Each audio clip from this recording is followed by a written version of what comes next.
Number 10. The mysterious handbags. The shape of a handbag has appeared in ancient carvings all across the world, and scientists don't understand what it means. It's one of the biggest archaeological coincidences, with the shape appearing in depictions made in Iraq, Turkey, and even New Zealand. The ancient carvings of deities all appear to be holding one specific type of handbag or another, starting at around the end of the Ice Age. Another early depiction of the handbag design can be seen in the ruins of Göbekli Tepe, which is located in southeastern Turkey at the top of a mountain ridge. That one dates back to approximately 11,000 BCE. But what could a handbag possibly have in common with both the Sumerians and the Maori, and even the Central American Olmecs? To be honest, the handbag often looks just like a modern purse. It's always seen being carried by a mythical being or a god. And one possibility is that the handbag actually represents the cosmos, with the strap of the bag representing the sky while the square base of the handbag represents the planet. Either that, or it could represent the gods carrying with them a bag filled with some kind of secret cosmic knowledge that we can't even begin to comprehend. There are those that believe it is simply an ordinary basket, but researchers believe its symbol could be something much more. What do you think? For how often the same shape is depicted in so many ancient cultures can't just be a coincidence. Number 9. 3 pyramids. Why did almost every ancient society build pyramids? This is one of the biggest coincidences that archaeologists and historians simply can't agree on. Pyramids have been one of the many marvels of the world for quite some time. From Mexico to Egypt, Indonesia to Sudan, and even India, all these places have pyramids that look nearly identical. Putting aside the smooth pyramids of Giza, there are some pyramids in Egypt that are multi-leveled, making them look just like the ones in places like Mexico and Indonesia. And the similarities get even more uncanny. In both Giza and Teotihuacan, there are 3 main pyramids built. At Teotihuacan in Mexico, the 3 pyramids are not constructed symmetrically, but with 2 structures opposite one another and the third off to the side. This is the same positioning as the Egyptian pyramids in Giza. It's true that the pyramids are different heights, but there's no denying that they were constructed almost identically. The big question here is why 2 ancient cultures constructed their most impressive monuments identical to one another when they lived thousands of miles apart and thousands of years from each other. Nobody has the answers. Number 8. Christ and Odin. A team of archaeologists in Switzerland recently unearthed a double-sided mold used for crafting Christian jewelry 1,000 years ago. The small object came from around the 9th century AD. It was made from molded clay, and it was used in the forging of at least 7 different types of Christian-themed goodies, from delicate earrings to a crucifix. But the implications of the mold are what we're really talking about. Archaeologists agree that the treasure shows just how turbulent the times were surrounding the arrival of Christianity in Switzerland in the 4th century, brought by Roman soldiers. A closer examination of the artifact has proved that Christian symbols in the clay are actually quite similar to Norse symbols. This has led researchers to speculate whether the mold was originally crafted to make Christian artifacts or pagan artifacts representing the god Odin. It's true that in the beginning of Christianity, Christ was simply worshipped in addition to the old Viking gods. Christ would have been worshipped on par with gods like Thor and Odin. It wouldn't be until later that Christianity eventually replaced the old beliefs of the world. But what if Christ and Odin were the same person? This is the real coincidence. Both of them were crucified, with Odin being stabbed and hung from a tree, and Jesus being stabbed and hung on the cross. Both figures spent 3 days in darkness after sacrificing themselves for a higher purpose. What if Odin turned into Christ? Or even more coincidental, what if Odin was the inspiration for the story of Christ? Number 7. The Temple of the Great Jaguar. The Temple of the Great Jaguar in Guatemala and Bak Se Cham Krong in Cambodia are both ancient temples built by highly advanced ancient civilizations. The big difference is that they are separated by over 9,000 miles, or 14,484 kilometers. Yet despite the vast difference between the two temples, they were erected with uncanny similarities that historians and archaeologists have never been able to explain. It's almost as if both civilizations had the same blueprint for the buildings. So how could two ancient temples dedicated to different gods on different continents have been constructed with remarkable identical style and design? Some say it's all just a big coincidence. Others believe that the ancient Khmer and the ancient Maya got their inspiration for building temples from the same source. The biggest question remains: who was this source, and how did it have contact with both civilizations? Who do you think the source was? Do you have any other explanations for this coincidence? Let me know in the comments below, and if you're liking this video, hit that thumbs up and subscribe button. Number 6. The Pan Flute. The combined evidence of archaeological records and mythological references from across the world point to the Pan Flute being one of the oldest musical instruments on the planet. The Pan Flute has likely been around for at least 6,000 years, but the exact origin of this instrument remains unclear.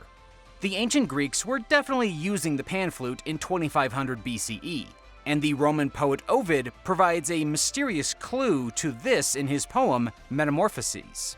Sitting on the riverbank, Pan noticed the bed of reeds was swaying in the wind, making a mournful moaning sound, for the wind had broken the tops of some of the reeds. Pulling the reeds up, Pan cut them into pieces and bound them together to create a musical instrument which he named Syrinx, in memory of his lost love. Does this mean the Romans came up with the idea for the instrument? Maybe. However, there was also a Pan Flute being played in China around the same time. Then there was the African Pan Flute, known as the Ngororambe, the circular Pan Flute from Vietnam, the flat Pan Flute from Thailand, and even a Pan Flute from ancient Egypt that dates back to the pharaohs. Going even further back, the ancient pre-Columbians throughout the Americas were using Pan Flutes as early as 4200 BCE. All the Pan Flutes are basically the same. The flutes are either crafted from reeds or bamboo or even clay, and they all work identically. But the coincidence here is, how did basically every culture on Earth from every corner of the globe come up with the idea for the Pan Flute, especially cultures separated by oceans who never even met each other? The truth is that nobody knows. It could just be a coincidence, considering the Pan Flute is pretty simple. Or it could be that some kind of immense being showed early humans across the world how to make music using the same instrument. Number 5. The Celtic Sphinx. When people think of the Sphinx, they think of Egypt. But did you know that the Sphinx was actually a popular creature from Celtic mythology? The Sphinx appeared not only in Egypt, but also in Greece and Germany. There was a gold drinking horn discovered in the burial chamber of a Celtic chieftain in Weiskirchen, Germany, that dates back to the 6th century BCE. There was also a bone sphinx found inside the burial chamber of yet another Celtic chieftain, this time in Baden-Württemberg, Germany. Depictions of the Sphinx are found on Celtic jewelry all throughout the Iron Age. These things even made it onto Celtic coins later on in the Iron Age, around the 1st century BCE. Nobody has been able to draw any connection between the Egyptian Sphinx and the Celtic Sphinx, nor do we know the true significance of this mythological hybrid, or what it meant to the ancient people of Europe and North Africa. Number 4. Crop circles.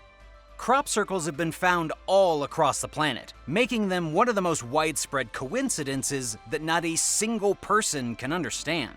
It's true that crop circles are most often spotted in the United Kingdom and in the USA, but they've also been spotted in Australia and Switzerland.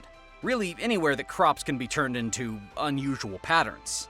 Crop circles began taking shape around the 1960s, making them quite modern. They're also usually accompanied by stories of flying saucers. And to be quite honest, it makes sense that crop circles weren't public knowledge until the 1960s, as it wasn't like people would have had the means to view crop circles from the sky back in the early 1900s and beyond. But who made these circles? And why have they stopped? The elaborate circles found on farmers' fields peaked in the 1990s, when in July of 1996, The most complicated crop circles ever appeared in England near Stonehenge. This particular crop circle was so mysterious and vast, and it appeared so quickly that people immediately blamed aliens. It turned out later to be a hoax. But are all crop circles hoaxes? Or could some of them be proof of extraterrestrial life? And if it is aliens making crop circles, what dictates where on Earth they place them? Do you have any ideas? Number 3. Extraterrestrial rock art. Rock art has been found all over the world, dating back to the dawn of mankind. There are petroglyphs painted on canyons in the United States that date back at least 8,000 years, made by the original Native Americans.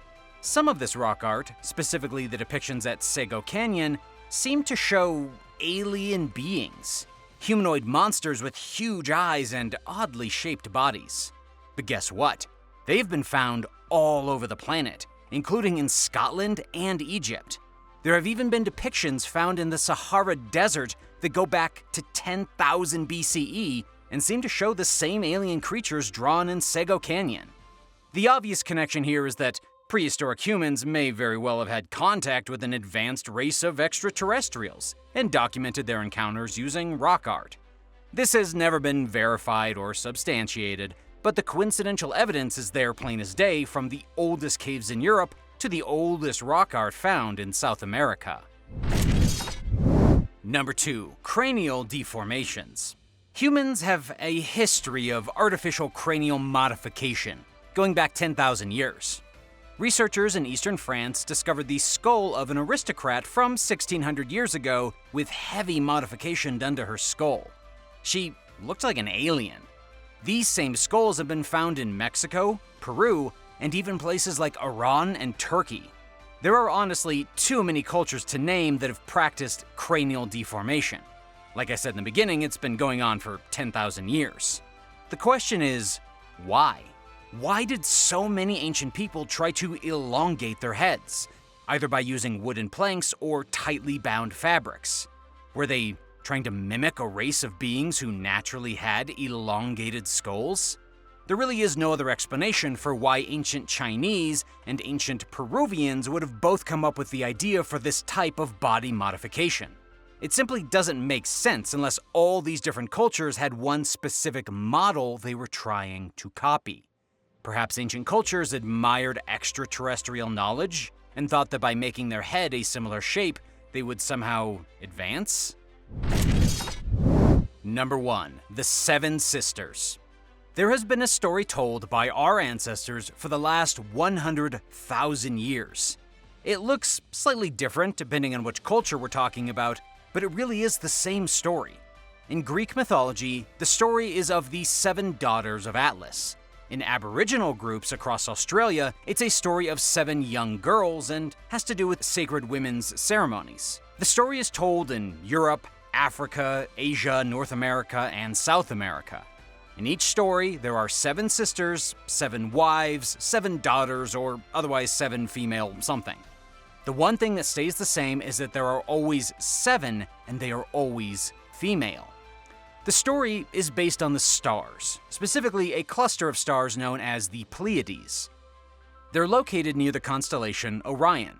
According to anthropologist Daisy Bates, Orion is often seen in these old stories as a hunter of women, with the 7 nearby stars being the women he hunts. And while it's no surprise that all the different cultures of the Earth made up stories about the constellations they saw in the sky, after all, they all would have seen the same stars and would have obviously made up stories about them, the massive coincidence is that all the stories are shockingly similar. Why on earth would Australian Aborigines make up an identical story to the ancient Greeks regarding these stars? Nobody can put their finger on it. There was no contact between the Australian Aboriginal cultures and the outside world for around 50,000 years. How they all pulled the same story out of a hat is beyond science and beyond coincidence. Thanks for watching. What do you think influenced the ancient cultures of the world to build these same things? Let me know in the comments, and don't forget to hit the subscribe button for all the latest videos to blow your mind. See you next time. Bye-bye.